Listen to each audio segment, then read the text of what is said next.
कार्तिक माह की पहली कहानी। किसी गांव में एक बुढ़िया रहती थी और वह कार्तिक का व्रत रखा करती थी। उसके व्रत खोलने के समय कृष्ण भगवान आते और एक कटोरा खिचड़ी का रखकर चले जाते। बुढ़िया के पड़ोस में एक औरत रहती थी। वह हर रोज़ यह देखकर ईर्ष्या करती कि इसका कोई नहीं है, फिर भी इसे खाने के लिए खिचड़ी मिल ही जाती है। एक दिन कार्तिक महीने का स्नान करने बुढ़िया गंगा गई। पीछे से कृष्ण भगवान उसका खिचड़ी का कटोरा रख गए। पड़ोसन ने जब खिचड़ी का कटोरा रखा देखा कि बुढ़िया नहीं है, तब वह कटोरा उठाकर घर के पिछवाड़े फेंक आई। कार्तिक स्नान के बाद बुढ़िया घर आई तो उसे खिचड़ी का कटोरा नहीं मिला और वह भूखी ही रह गई। बार बार एक ही बात कहती कि कहाँ गई मेरी खिचड़ी और कहाँ गया मेरा खिचड़ी का कटोरा। दूसरी ओर पड़ोसन ने जहाँ खिचड़ी गिराई थी वहाँ एक पौधा उगा जिसमें 2 फूल खिले। एक बार राजा उस ओर से निकला तो उसकी नज़र उन दोनों फूलों पर पड़ी। वह उन्हें तोड़कर घर ले आया। घर आने पर उसने वह फूल रानी को दिए, जिन्हें सूंघने पर रानी गर्भवती हो गई। कुछ समय बाद रानी ने 2 पुत्रों को जन्म दिया। वह दोनों जब बड़े हो गए तब वह किसी से भी बोलते नहीं थे, लेकिन जब वह दोनों शिकार पर जाते तब रास्ते में उन्हें वही बुढ़िया मिलती जो अभी भी यही कहती कि कहाँ गई मेरी खिचड़ी और कहाँ गया मेरा कटोरा। बुढ़िया की बात सुनकर वह दोनों कहती कि हम हैं तेरी खिचड़ी और हम हैं तेरा बेला। हर बार जब भी वह शिकार पर जाते तो बुढ़िया यही बात कहती और वह दोनों वही उत्तर देते। एक बार राजा के कानों में यह बात पड़ गई। उसे आश्चर्य हुआ कि दोनों लड़के किसी से नहीं बोलते, तब यह बुढ़िया से कैसे बात करते हैं। राजा ने बुढ़िया को राजमहल में बुलाया और कहा कि हमसे तो किसी से ये दोनों बोलते नहीं, तुमसे यह कैसे बोलते हैं। बुढ़िया ने कहा, महाराज मुझे नहीं पता कि ये कैसे मुझसे बोल लेते हैं। मैं तो कार्तिक का व्रत करती थी और कृष्ण भगवान मुझे खिचड़ी का बेला भरकर दे जाते थे। एक दिन मैं स्नान करके वापस आई तो मुझे वह खिचड़ी नहीं मिली। जब मैं कहने लगी कि कहाँ गई मेरी खिचड़ी और कहाँ गया मेरा बेला, तब इन दोनों लड़कों ने कहा कि तुम्हारी पड़ोसन ने तुम्हारी खिचड़ी फेंक दी थी तो उसके 2 फूल बन गए थे। वह फूल राजा तोड़ कर ले गया और रानी ने सूंघा तो हम 2 लड़कों का जन्म हुआ। हमें भगवान ने ही तुम्हारे लिए भेजा है। सारी बात सुनकर राजा ने बुढ़िया को महल में ही रहने को कहा। हे कार्तिक महाराज, जैसे आपने बुढ़िया की बात सुनी वैसे ही आपका व्रत करने वालों की भी सुनना। कार्तिक माह की दूसरी कहानी। एक समय की बात है, किसी नगर में एक बूढ़ा व्यक्ति रहता था। उसकी 7 बहुएं थीं। एक बार कार्तिक का महीना आया और उसने अपनी बहुओं से कहा कि मैं कार्तिक का स्नान करूंगा, क्या तुम इसे निभा दोगी। 7 में से 6 बहुओं ने मना कर दिया, लेकिन बड़ी बहू ने कहा कि मैं निभा दूंगी। बूढ़ा हर रोज सुबह उठता और नदी पर स्नान कर घर आता। गीली धोती को वह बड़ी बहू के आंगन में सुखा देता। जैसे जैसे उस गीली धोती में से पानी की बूंदें जमीन पर गिरती, वैसे ही वह हीरे मोतियों में बदल जाती। धोती से हीरे मोती गिरते देख बाकी 6 बहुओं से रहा नहीं गया और वे बोली कि हम भी बूढ़े को अपने यहाँ नहाने को बोलते हैं। उन्होंने कहा कि पिताजी, आप कल से हमारे यहाँ कार्तिक नहा लेना। बूढ़े ने कहा कि ठीक है, मुझे तो नहाना ही है, मैं तुम्हारे यहाँ नहा लूँगा। बूढ़ा सुबह सवेरे स्नान करके आया और धोती उसने दूसरी बहू के आंगन में सुखाने के लिए डाल दी, लेकिन यहाँ हीरे मोती की बजाय कीचड़ टपकने लगा। बहुओं ने यह देखा तो कहा कि आप हमारे यहाँ पाप का स्नान कर रहे हो, इसलिए यहाँ से जाओ और बड़ी बहू के यहाँ ही स्नान करो। बूढ़ा वापस बड़ी बहू के यहाँ आया और कार्तिक का स्नान करने लगा। स्नान करके उसने फिर धोती सुखाई तो तो फिर से हीरे मोती गिरने लगे। अब कार्तिक का महीना समाप्त होने को था। बूढ़ा चिंता में पड़ गया तो बड़ी बहू ने इसका कारण पूछा। उसने कहा कि कार्तिक स्नान समाप्त होने को है और मेरा मन है कि मैं सारे परिवार को एक दिन खाने का न्योता दूं। बड़ी बहू ने कहा कि पिताजी, इसमें चिंता की क्या बात है, आप सभी को बुला लें, मैं खाना बना दूंगी। बूढ़ा सभी को निमंत्रण देने गया तो बाकी बहुओं ने कहा कि जब तक यह घर पर रहेगी हम खाने पर नहीं आएंगे। बूढ़ा फिर से चिंता में घिर गया कि ऐसे कैसे होगा और सूखने लगा। बूढ़े को सूखते देख बड़ी बहू ने कहा कि पिताजी, अब आपको क्या चिंता है। बूढ़े ने बाकी 6 बहुओं वाली बात बड़ी बहू को बता दी, जिसे सुन वह बोली कि पिताजी ठीक है, मैं खाना बनाकर रख जाऊंगी। और उसने वैसा ही किया। खाना बनाकर रख दिया और अपने लिए 4 रोटी लेकर खेत पर चली गई।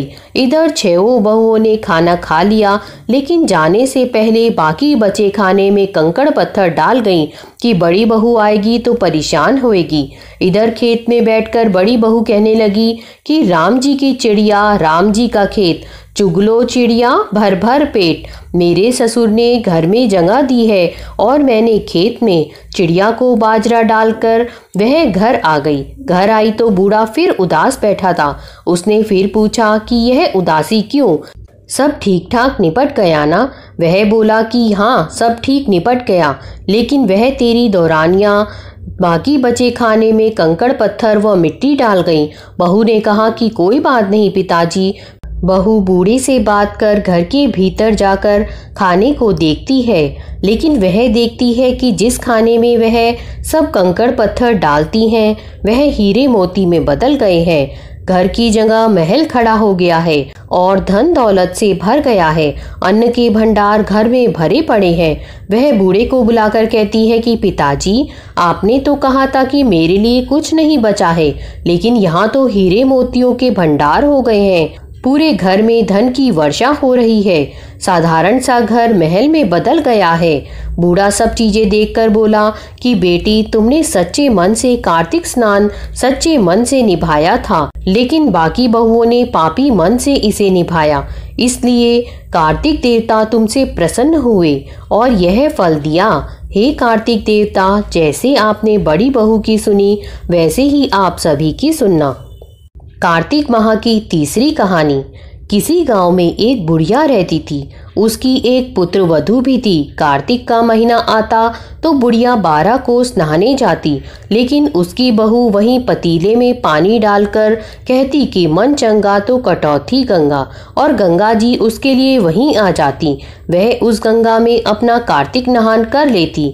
एक बार कार्तिक नहाते हुए सास की नथ बह गई और बहकर वह बहू के नहाने वाले पतीले में आ गई, तो उसने वह उठाकर रख ली। सास घर वापस आई तो उदास थी कि उसकी नथ बह गई है। बहू ने सास को उदास देखकर पूछा कि आप उदास क्यों हो। सास ने कहा कि मेरी नथ गंगा जी में बह गई है। बहू ने कहा कि अच्छा, वह नथ, वह तो मेरे पास है। सास ने पूछा कि वह तुम्हारे पास कैसे है। बहू ने कहा कि सासू जी, आप तो 12 कोस कार्तिक नहाने जाती हो, मैं तो यही कठड़े में पानी डालकर कह देती हूँ कि मन चंगा तो कठौती गंगा, और गंगा जी बहकर मेरे पास आ जाती हैं, जिससे मैं स्नान कर लेती हूँ। आज गंगा जी बहकर आई तो उसी में आपकी नथ भी आ गई, जिसे मैंने उठाकर रख दिया।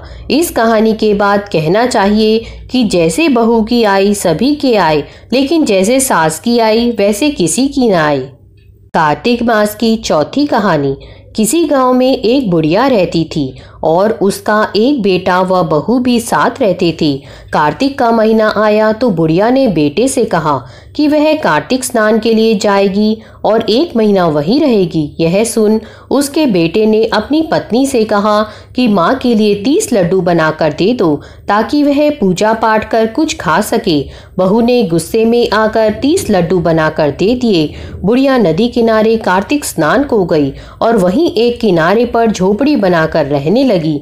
बुढ़िया रोज सवेरे उठकर स्नान करती और जैसे ही एक लड्डू निकालकर खाने लगती तो हनुमान जी बंदर के रूप में आते, तो बुढ़िया वह लड्डू खुशी से बंदर को दे देती। इस तरह से कार्तिक का पूरा महीना बीत गया। और सभी 30 लड्डू हनुमान जी बंदर के रूप में खा गए।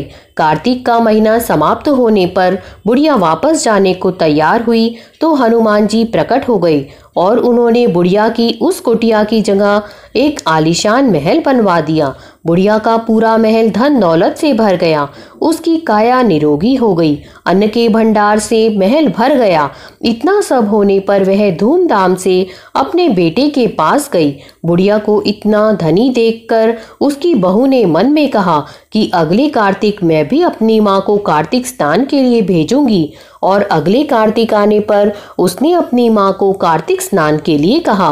पूरे 30 लड्डू घी व बहुत सा मेवा डालकर अपनी माँ के लिए बनाकर दिए। माँ कार्तिक स्नान के लिए गई और जैसे ही सुबह सवेरे नहाकर लड्डू खाने लगती तो हनुमान जी बंदर का रूप धरकर उसके सामने बैठ जाती तो वह पत्थर मारकर उन्हें भगा देती और कहती, इससे तो मेरा पेट ही नहीं भरता तो तुम्हें कैसे दूं। उसका रोज का यही क्रम 30 दिन तक चलता रहा। कार्तिक का महीना समाप्त हुआ तो हनुमान जी फिर से प्रकट हुए और उन्होंने बहू की माँ की कुटिया को कूड़े कचरे में बदल दिया और माँ को डुक्कर बना दिया। कार्तिक महीना समाप्त होने पर बहू ने भी अपने पति से कहा कि कार्तिक का महीना खत्म हो गया है, आप मेरी माँ को गाजे बाजे के साथ लेकर आओ। लड़का अपनी सास को गाजे बाजे के साथ लेने गया तो वहाँ देखता है कि कुटिया की जगह कूड़े का ढेर लगा है और उस पर उसकी सास डुक्कर बनकर बैठी है। लड़के को देख हनुमान जी प्रकट हुए और बोले कि बेटा, तुम्हारी माँ ने सच्चे मन से कार्तिक का स्नान किया है और पूजा पाठ किया है, इसीलिए ही तुम्हारी माँ पर कार्तिक देवता का आशीर्वाद बरसा था। लेकिन तुम्हारी सास ने पापी मन से यह कार्य किया है और कार्तिक महीने में बेटी के घर का अन्न खाया है, इसलिए कार्तिक देवता इससे नाराज हुए जिससे यह डुक्कर बन गई है। कहानी के बाद हाथ जोड़कर कहना चाहिए कि हे कार्तिक देवता, जैसे आप लड़के की माँ पर बरसे वैसे ही आप सभी पर बरसना।